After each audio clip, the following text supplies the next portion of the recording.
কেন বলবো মালিক? কারণ আপনি এই সদস্য সমিতির শেয়ার কিনছেন। শেয়ার কিনলে কি হবে দাদা? সমিতি যদি প্রফিট করে, আপনি যত টাকা বসেছেন সেই টাকার হিসাবে যত টাকা প্রফিট পাবেন সেটা আপনি পাবেন। যদি সোসাইটি লসে রান করে তাহলে টাকাও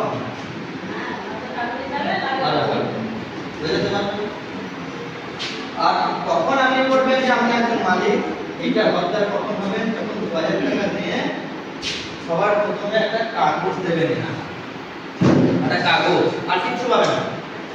2000 টাকা যেদিনই দেবেন তারপর দিন আপনি একটা কাগজ পাবেন। কাগজ অনেক রকমের হয়, ডাস্টবিনের উপরে থাকে আবার আমাদের পকেটে থাকে। দুটো কাগজের মূল্য আলাদা। আপনার যে কাগজটা পাবেন সেই কাগজটার মূল্য আপনার কেমন পাবেন সেটা ডাস্টবিনে দেন। ডাস্টবিনের কাগজ দিয়ে পকেটে ভরে রাখবেন, আপনাদের বাঁচা সিদ্ধান্ত আপনাদের। আমি শুধু বলে দেব 2 নম্বর ফায়দা কি পাবেন, 2 নম্বর লাভ কি পাবেন? যেহেতু বেশিরভাগ দিদিরা আছেন, এই দিদিদের জন্য সরকারের অনেক ধরনের স্কিম আছে। অনেকে হয়তো স্কিমের সুযোগ সুবিধা পাচ্ছেন, অনেকে পাচ্ছেন না, বা অনেকে চেষ্টা করছেন কিন্তু চেষ্টা করা সত্ত্বেও আপনি পাচ্ছেন না, ঘুরে ঘুরে আছেন সব করতে হবে। তো এটা যদি এই গোষ্ঠীবদ্ধভাবে যদি যান এই সমস্ত সোসাইটির জন্য, তাহলে ওই স্কিমে